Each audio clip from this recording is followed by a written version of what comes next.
Tiap minggu pagi adalah waktu kita untuk ngobrol-ngobrol santai, dan kali ini sama seperti yang lalu kita akan bicara tentang filsafat, tapi temanya adalah kembali melanjutkan tentang filsafat cinta. Tapi kalau yang dulu adalah filsafatnya adalah filsafat cinta, sekarang kita tambahkan dengan kata putus di sebelum kata cinta. Nah, jadi filsafat putus cinta. Kali ini, hai Kang Andrukmana, Dr. Andrukmana, apa nih yang kita mau bahas terkait dengan filsafat putus cinta? Ini kelanjutan dari filsafat cinta sebelumnya yang pernah kita bahas. Silakan Kang. Ya, makasih Kang Latif, teman-teman semua. Selamat pagi, Alhamdulillah. Kita lanjut ya Kang kajian kita nih. Kalau sebelumnya betul kita bicara tentang cinta, maka pagi ini kita akan bicara mengenai putus cinta ya. Jadi filsafat putus cinta itu bisa nggak tuh, putus cinta itu ada filsafat yang begitu. Nah itu yang penting gitu kita pelajari. Tapi yang jelas begini, saya nggak tahu Kang Latif pernah nggak putus cinta, itu juga penting dijawab dulu tuh Kang. Kalau pertanyaan apa, memangnya ada putus cinta? Ataukah ada cinta yang terputus? Iya, ada cinta terputus. Jadi ya itu menarik. Tapi coba kita pelajari dulu psikologi cintanya Kang Latif ya, di awal-awal ya. Jadi kita pelajari dulu psikologi cintanya di awal-awal. Ini yang menarik sebetulnya. Pertama, ini Erich Fromm nih yang menjelaskan ini Kang, di psikologi dulu ya. Jadi, love is calling. Cinta itu sebetulnya panggilan. Atau bisa juga disebut itu love is invitation. Cinta itu undangan kan. Kenapa dikatakan undangan? Karena ketika kita memiliki cinta, itu terundang begitu saja. Dapatnya terundang begitu saja. Misalnya paling gampang kalau di hadapan kita ada 10, nah kalau yang laki-laki ya, ada 10 perempuan gitu. Atau mungkin yang perempuan nih ada 10 laki-laki begitu. Kenapa saya jatuh kepada yang satu bukan ke yang lain gitu?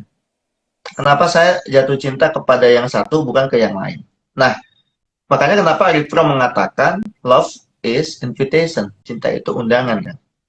Gitu, undangan. Jadi kita itu kayak diundang. Nah, tapi yang menarik, yang diundang itu adalah diri kita yang esensial. Jadi diri kita sebagai aku yang utuh kan. Jadi cinta itu yang diundang oleh cinta itu adalah aku yang utuh. Bukan hanya dimensi badani dari manusia, tetapi juga dimensi batiniahnya dari manusia. Bukan hanya dimensi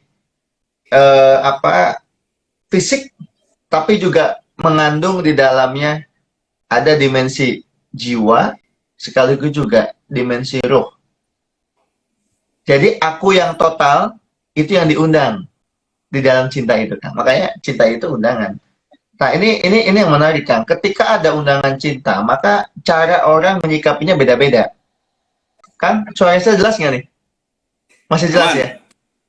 Aman ya, oke. Ketika kita diundang, itu cara orang menyikapi beda-beda kan. Ada yang ketika diundang oleh cinta tadi menerimanya dengan sepenuh hati, undangan itu gitu. Tetapi ada yang merasa, wah ini undangan yang menarik nih. Tapi nantilah saya tunda dulu ya. Ditunda cintanya, ditunda. Tapi ada yang mengatakan, aduh ini undangan ini menarik nih. Tapi ternyata ada undangan yang lain yang lebih menarik buat saya. Gitu kan. Maka sebetulnya kalau dalam logika ini, tidak ada yang namanya cinta itu ditolak begitu. Sebenarnya tidak ada kan. Cinta ditolak. Karena sesungguhnya cinta itu bukan masalah tolak penolakan. Itu adalah undangan saja. Dan orang bukan yang menolak, tapi dia hanya menunda dan menunggu. Begitu. Makanya kenapa ada orang yang berkali-kali ya, tapi akhirnya jadi gitu kan. Nah, itu. Kemudian yang menarik juga Kang Latif di sini, kenapa kemudian cinta atau putus cinta menjadi menyakitkan? Karena awalnya cinta itu sesuatu yang total, yang utuh, maka kenapa membuat sakit? Karena yang diambil itu seperti semuanya. Sehingga kita itu seperti nggak punya fondasi lagi, Kang Latif. Jadi yang diambil itu aku yang utuh, itu yang diambil. Iya. Sehingga orang merasa kehilangan akunya gitu. Nah, itu sama dengan orang yang jatuh cinta ya. Itu kan merasa kehilangan akunya tadi gitu. Itu yang terjadi. Makanya kenapa ada gejala-gejala setelah itu ya, kayak sakit hati. Wah, ini luar biasa nih. Merasa kehilangan arah, gitu kan? Tak menentu begitu dan lain sebagainya. Nah, itu yang menyebabkan kenapa cinta itu kemudian menyakitkan. Karena tadi seperti bangunan kan ya. Jadi kena gempa gitu dan nggak ada lagi fondasi. Ya pasti berantakan. Ya kira itulah. Makanya kenapa orang kemudian ketika sakit hati penyembuhannya pun nggak bisa dalam waktu cepat ya. Tidak bisa yang disembuhkan itu tembok atau atapnya dulu, nggak bisa. Justru fondasinya itu disembuhkan kan. Nah, fondasi batinnya itu yang disembuhkan dulu, karena dengan cara penyembuhan itu maka putus cinta atau putus cinta orang menyebutnya ya, walaupun saya pertanyakan apakah ada cinta yang putus begitu, itu bisa mengangkat orang, apakah bisa menjadi orang yang lebih naik lagi level spiritualnya karena cinta, atau jangan-jangan turun gitu, juga karena cinta. Gitu. Itu dulu Kang pengantarnya Kang. Nanti saya masuk ke teori-teorinya deh. Ya, seru ya. Kita bahas cinta, pasti salah satu rujukan utamanya salah satunya Erich Fromm ya. Dan itu dewa cinta ya dalam filsafat. Iya. Karena nulis banyak khusus Kang buku tentang itu ya. Yes. Nah, menariknya begini, kita coba mendalami. Tadi kan cinta itu tidak ada yang tertolak atau tidak, sebenarnya adalah ada undangan. Nah, pertanyaannya itu siapa yang mengundang atau ketika atau bagaimana mekanisme datangnya antara chemistry satu dengan chemistry yang lainnya? Apakah memang kadang cinta itu yang mengundang? Kalau mengundang itu ya Pak, atau diundang itu kan pasti ada yang mengundang, ada yang diundang. Nah, ada yang laki-laki, ada yang wanita, dan itu bagaimana proses pengundangannya? Dan siapa mengundang? Atau bagaimana chemistry itu datang? Toh ketika kita mengundang kan pasti akan memilih siapa yang diundang. Nah, chemistry itu muncul tuh ada formula khusus nggak? Oh, misalnya yang terundang adalah mereka yang selalu dekat dengan kita, atau yang terundang adalah mereka yang punya ciri khas tertentu yang mirip-mirip sehingga akhirnya ini layak untuk diundang. Nah, barangkali Kang An bisa berikan perspektif terkait dengan ini kan? Iya, makasih Kang Latif. Ini ada banyak perspektif sih untuk menjawab itu Kang Latif. Pertama, kalau di dalam tradisi filsafat perennial, ya, itu selalu cinta itu berasal dari Tuhan, sederhana gitu. Ini kalau dalam tradisi filsafat perennial Kang ya. Jadi yang menjadi sumber cinta itu ya Tuhan itu sendiri. Kemudian kenapa cinta itu kok bisa kita seakan-akan dipilih oleh yang lain gitu ya? Karena memang kita itu nggak memilih cinta. Justru cinta yang memilih kita. Itu, jadi cinta itu kayak perjalanan ruh gitu ya. Yang mana dia itu berjalan di hadapan manusia, di atas manusia itu. Kemudian kita dipilihkan cinta itu. Maka karena dipilihkan kita itu nggak bisa nolak kan. Itu juga yang menjadi alasan kenapa kemudian mau dipaksa-paksai juga. Nggak bisa itu. Cinta itu muncul gitu. Dipaksa-paksa ini. Dipaksa gitu biar cinta. Ya. Tidak bisa. Tapi ada juga yang nggak dipaksa-paksa kok tiba-tiba cinta. Gitu. Itu kan sesuatu yang agak misterius sebetulnya. Kenapa begitu? Karena memang berasal dari sumber cinta tadi. Nah, itu satu perspektif dulu Kang ya, saya jelasin ya. Karena berasal dari sumber cinta, maka sebetulnya kita sebagai manusia itu hanya menjalankan sumber cinta tadi. Jadi kita ini adalah ruh yang juga sebetulnya bersumber dari sumber cinta tadi. Jadi kita pun punya dimensi cinta tadi Kang, dari ruh tadi, dari ruh Allah ya, dari Allah yang dikasih ke kita. Nah, kemudian dari Allah tadi kita itu memiliki cinta juga yang bisa memang disalurkan juga kepada yang lainnya. Gitu. Makanya kenapa kita kemudian kok bisa TikTok ya, bisa sama-sama cinta begitu kepada yang lainnya, karena ada Allah tadi. Makanya ada istilah apa kalau saya masukkan seperti Rumi di sini ya,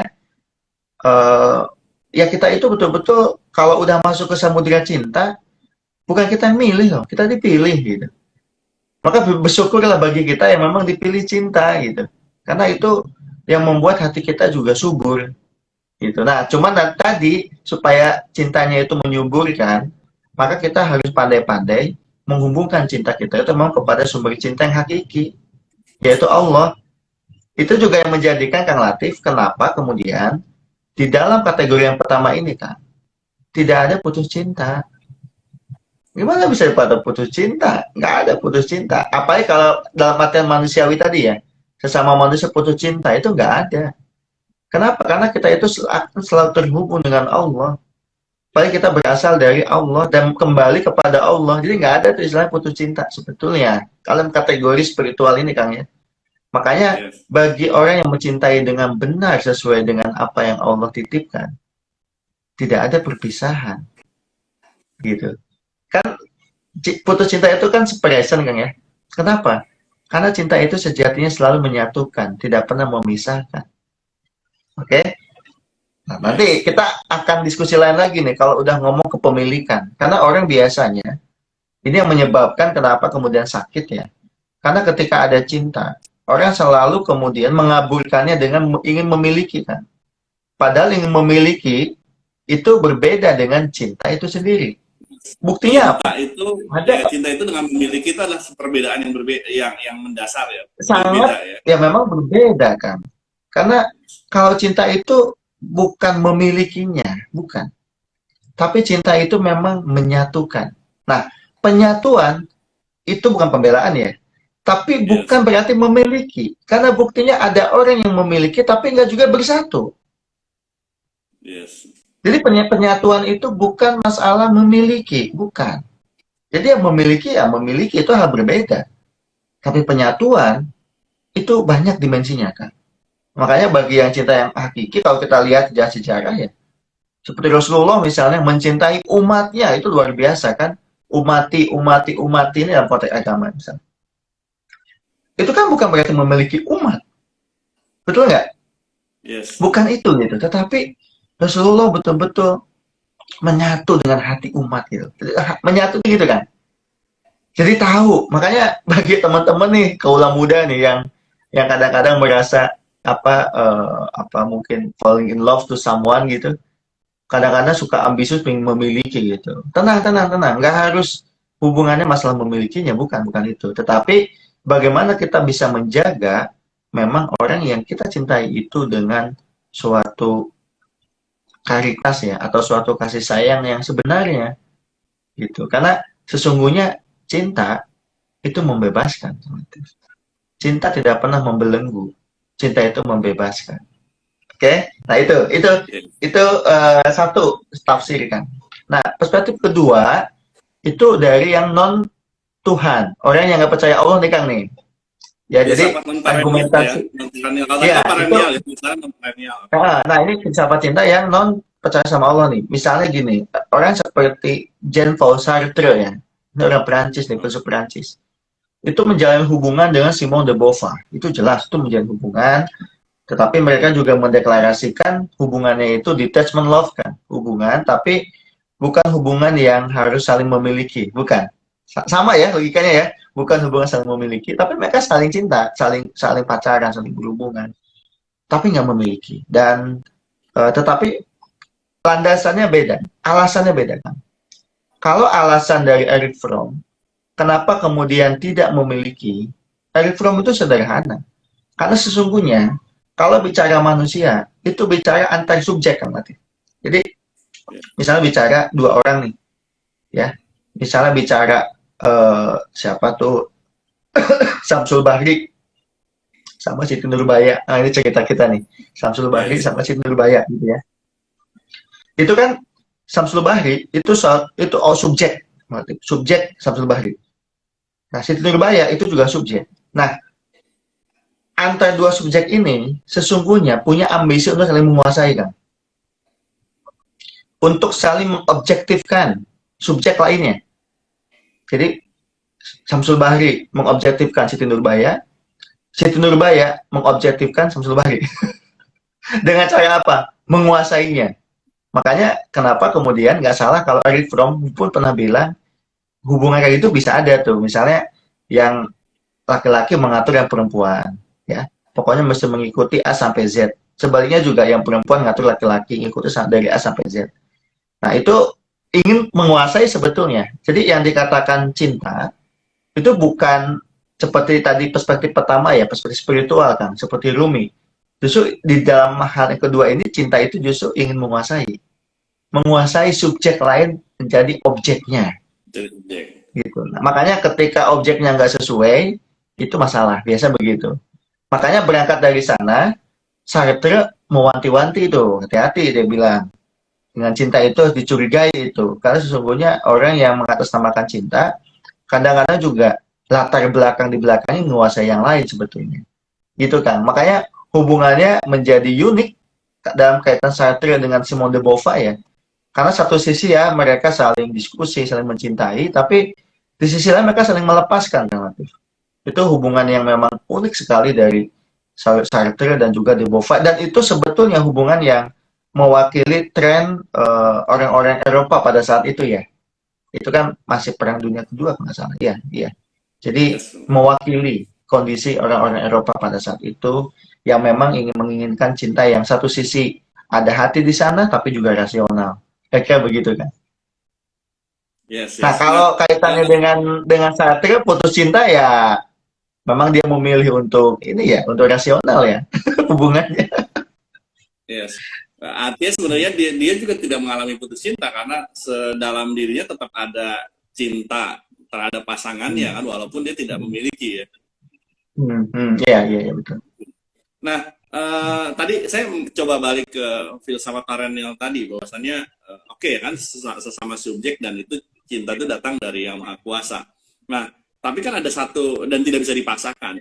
Tapi ada satu hal ini filosofi barangkali Jawa ya, kita sering mendengar Witing Tresno Jalaran Soko Kulino. Mungkin Kangen pernah mendengar ya.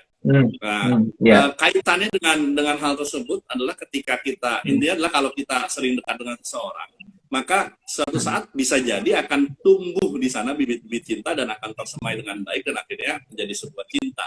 Nah, artinya sebenarnya dalam proses menumbuhkan cinta maupun dalam proses itu sebenarnya ada usaha yang bisa diusahakan, tidak sekonyong-konyong datang itu cinta seperti yang filsafat perennial ya istilahnya cinta harus juga kadang diusahakan. Nah, bagaimana dengan usaha-usaha itu, Kang? Apakah memang kan ada dua sudut pandang juga, kalau tidak bisa dipaksakan berarti kita adalah ya sudah fatalis saja, kalau datang kalau enggak gitu. Itu yang pertama. Yang kedua ini kan juga bisa jadi satu alasan. Saya misalkan mohon maaf misalkan LGBT misalkan. Saya laki-laki mencintai laki-laki. Itu bukan keinginan saya kok. Itu muncul begitu saja kok. Saya mencintainya hanya pada laki-laki, tidak pada wanita walaupun saya laki-laki. Nah, sudut pandang itu gimana, Kang? Ini kan juga menjadi kajian atau obrolan-obrolan yang juga kekinian ini banyak terjadi, Kang. Silakan. Ya, oke, makasih, Kang. Pertama, yang Witing Tresno tadi, Kang ya, itu bukan kebenaran aksiomatik. Artinya kebenaran aksiomatik itu seperti kebenaran matematik ya. Kayak misalnya 2 tambah 2 sama dengan 4 gitu. 3 tambah 1 sama dengan 4. Itu kebenaran aksiomatik namanya. Artinya kebenaran yang tak mungkin ditolak. Buktinya ada juga orang yang terus bareng juga malah musuhan ya. Gitu. Ya ini yang paling gampang, kenapa orang yang udah rumah tangga juga yang bareng terus ada juga yang cerai kan. Itu artinya kan bareng terus itu. Harusnya tambah cinta dong, tapi kenapa cerai? Gitu kan. Artinya itu bukan kebenaran aksiomatik itu. Itu baru mungkin sebagiannya terjadi, tapi mungkin juga sebagian tidak. Gitu. Itu harus dipikirkan dulu, Kang Latif. Gitu. Logika itu dipikirkan dulu. Karena toh faktanya nggak semuanya bahwa yang bareng terus juga cinta kan gitu kan.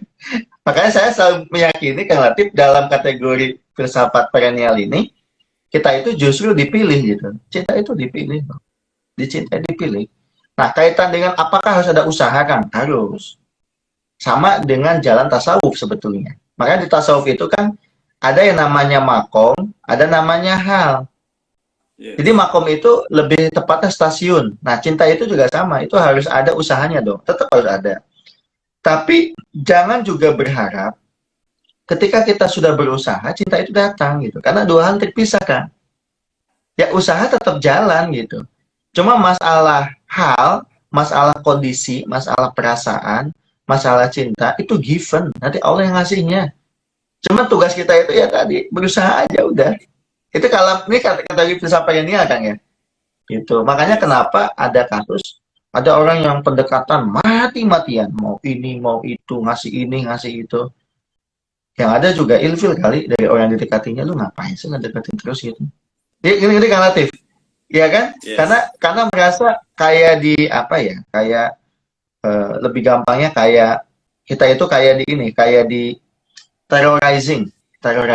Jadi mungkin karena dia saking sukanya gitu ya, apapun gitu. Mungkin ada yang masang spanduk, I love you lah, ada yang mungkin berbuat sesuatu yang di luar kebiasaan gitu ya. Asal kalian pernah lihat nggak tuh? Bucin, jangan ya, ada bucin. Ya bucin, ya. Kalian pernah lihat nggak tuh ada orang yang ingin will you marry me gitu ya di bandara gitu. Tahu-taunya ditolak sama orang. Saya nggak mau katanya. Itu. Nah, itu artinya apa Kang Latif? Within Tresno itu satu filosofi tetapi itu tidak bersifat aksiomatik. Nah, itu yang penting mau saya sampaikan gitu. Karena toh cinta itu yang akhirnya memilih gitu. Kita dipilih lah oleh itu. Nah, tetapi yang penting buat kita sebetulnya adalah ketika kita sudah dipilih, kita mau ngapain kan? Itu kalau menurut saya yang lebih penting Kang Latif. Karena ini akan mempengaruhi bagaimana kemudian kita mengatasi keterpisahan. Itu yang penting. Karena orang putus cinta itu kan biasanya itu gagal di dalam mengelola ketika kita dipilih cinta. Kita dipilih cinta nih.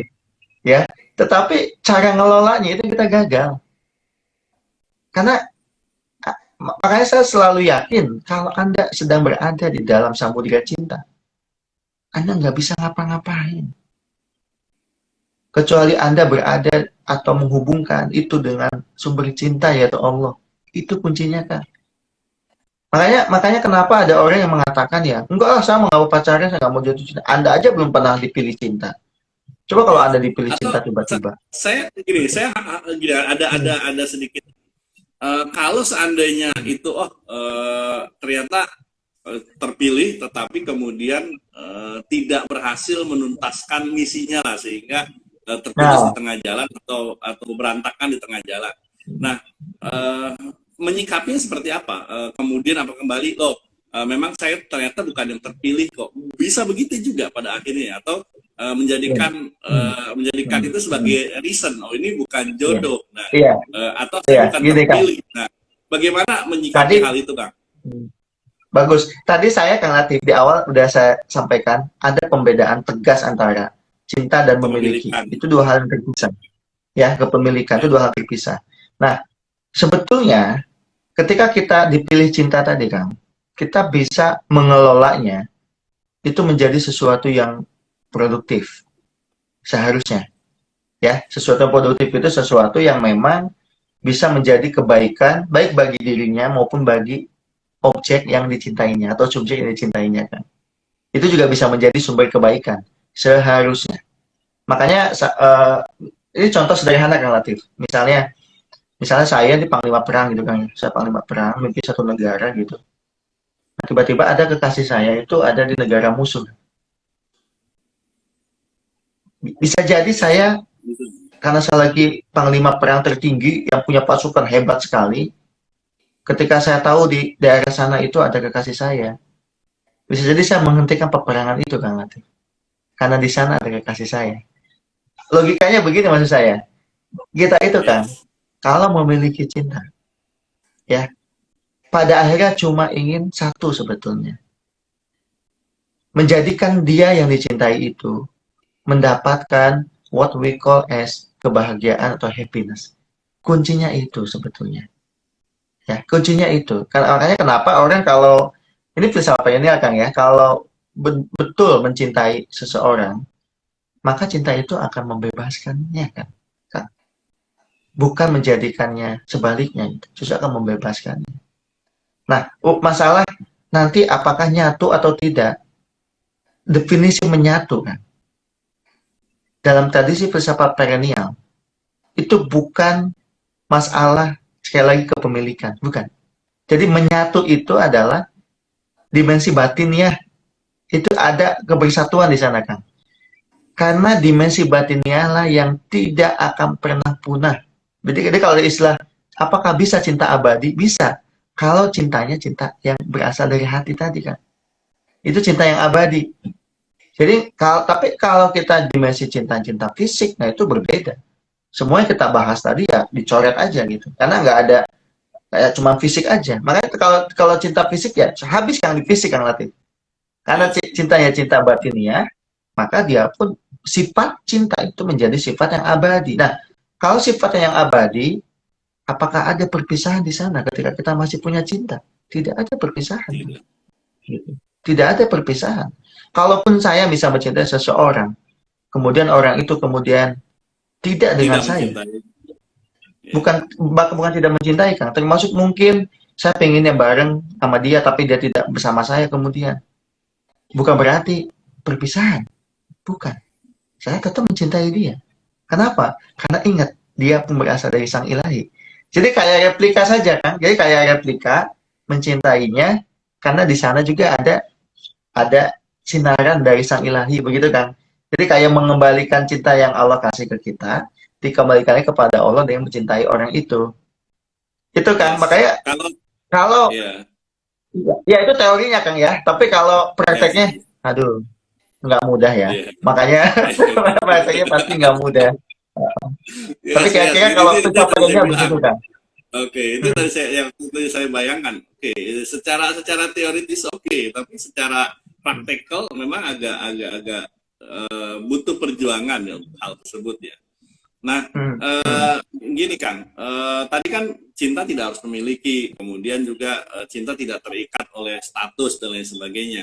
Nah, ketika saya mencintai seseorang, misalkan seperti itu, ketika dia tidak mencintai kita atau tidak bersama kita tapi dia mencintai, oke lah, itu masih dalam satu babak yang tadi kita bicara, tidak ada kepemilikan.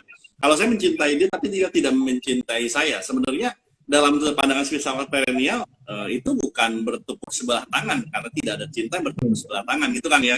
Artinya sebenarnya tetap itu disebut dengan cinta, walaupun itu dia tidak mencintai saya atau dia tidak saya bisa miliki. Karena kepemilikan dan cinta itu dua hal yang berbeda.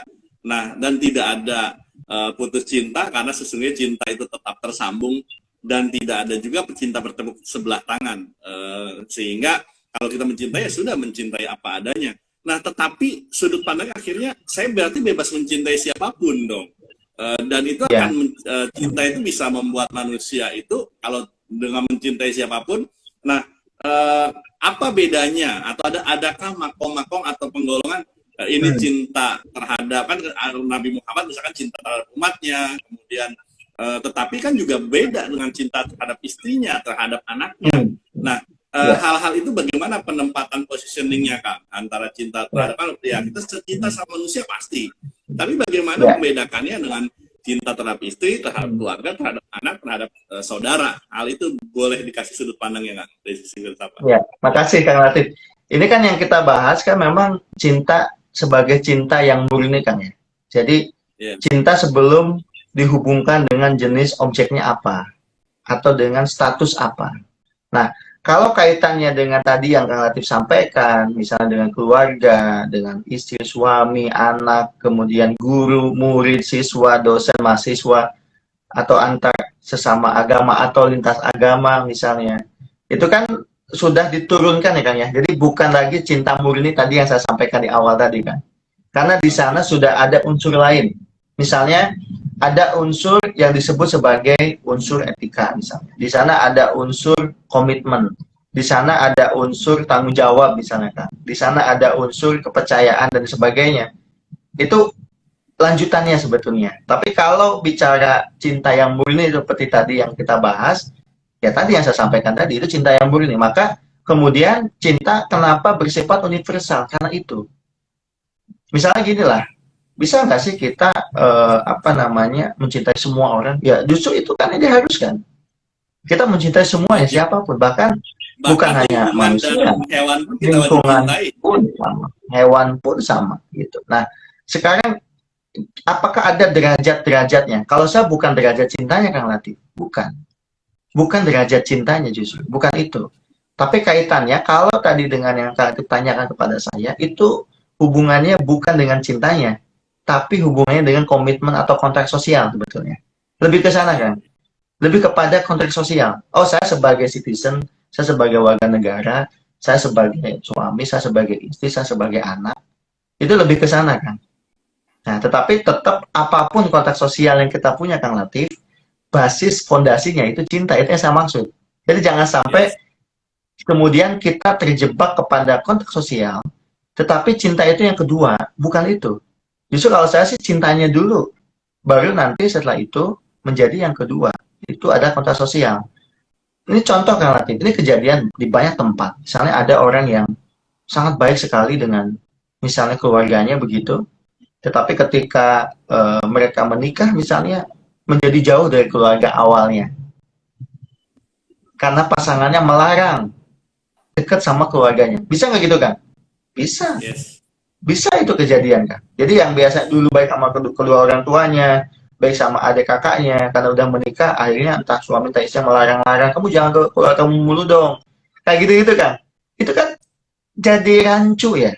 Jadi sudah, padahal fondasinya itu harusnya cinta.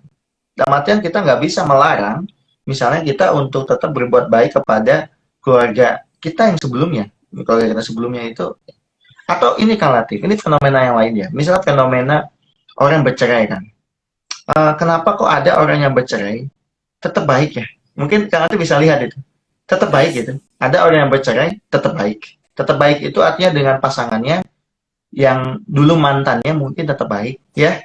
Bahkan mereka bisa double date lah. Jadi ketika masing-masing udah cerai gitu, masih bisa double date tuh Kang Latif tuh, double date gitu. Yes. Sama anak-anaknya juga mereka seneng. Ya itu banyak kejadian lah. Kalau ada artis yang begitu juga kan, yang kok kayaknya baik-baik aja ya, padahal dulu kayak musuhan banget, tapi sekarang kayak bisa double date gitu kan. Nah itu kalau dilihat sebetulnya, coba lihat deh, itu kan yang sudah selesai itu gini, cinta mereka itu kembali ke kemurnian itu Kang Latif. Jadi kontrak sosial yang ada tidak kemudian merusak kemurnian cinta yang ada. Jadi orang cinta itu ketika ada masalah sekalipun akan lebih memaafkan daripada menghukumnya gitu. Ya, lebih memaafkan kan. Meskipun pernah dilukai, ujungnya cuma satu, ya udah saya maafkan. Hanya itu saja.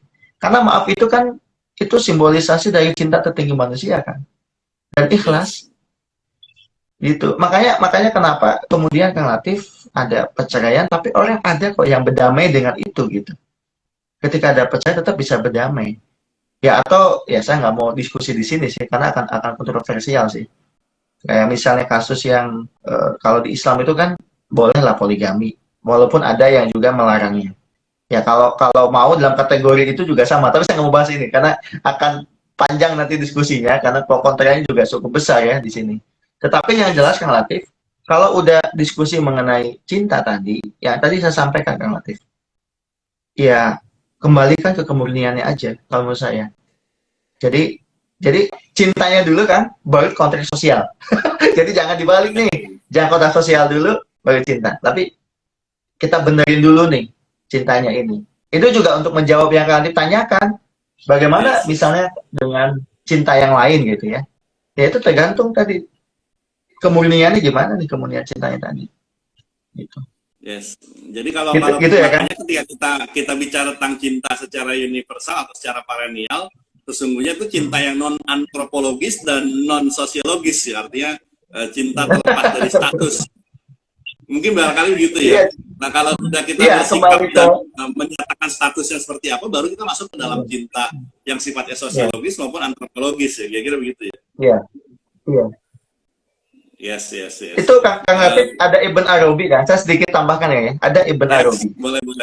Jadi tokoh-tokohnya ini ada Ibn Arabi. Ibn Arabi ini luar biasa. Beliau juga sebagai seorang filsuf Muslim, yang seorang mistikus juga, yang ahli cinta juga. Ini menarik. Misalnya seperti Ibn Arabi itu kan, dia pernah mencintai murid dari bukan ya gurunya lah, ya perempuan. Tetapi lewat cinta ke perempuan itu menjadikan Ibn Arabi ingat Tuhan, ingat Allah. Itu menarik itu. Padahal kalau kita membaca dalam terma yang lain, oh hati-hati nih jangan cinta yang kayak gitu.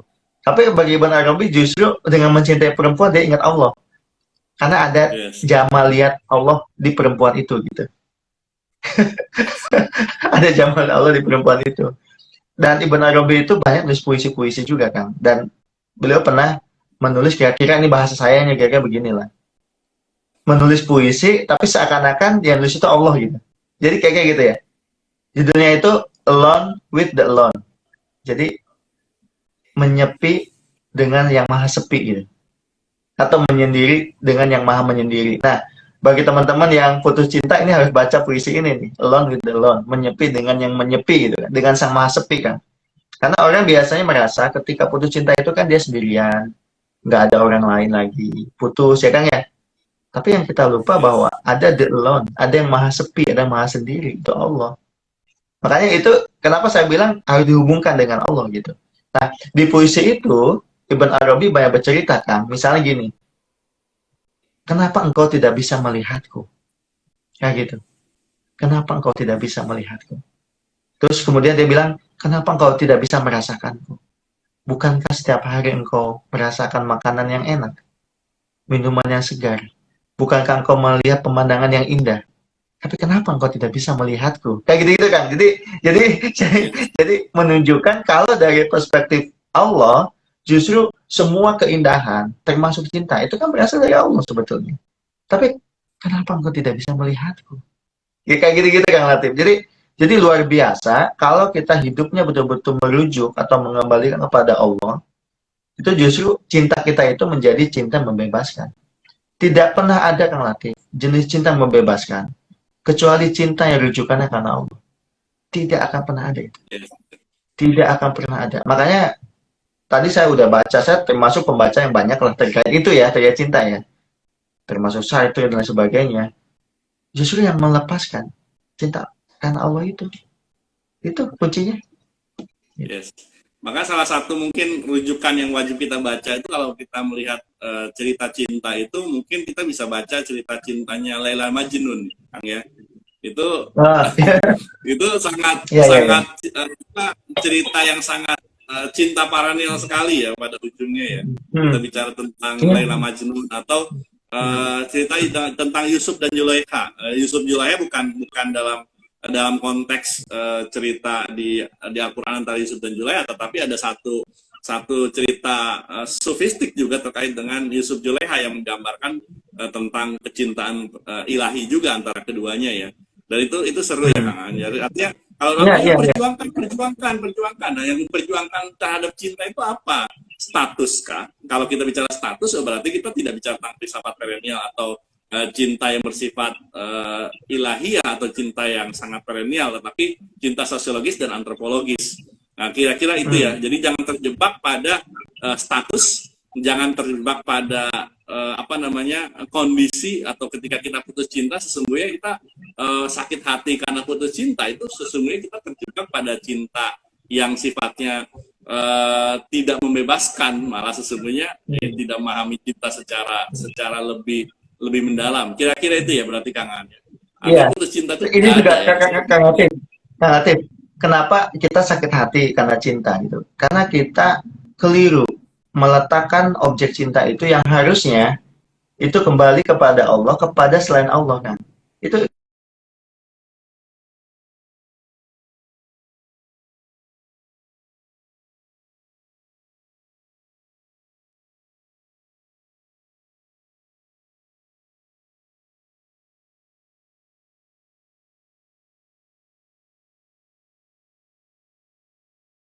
Allah, tetap kembali kepada Allah.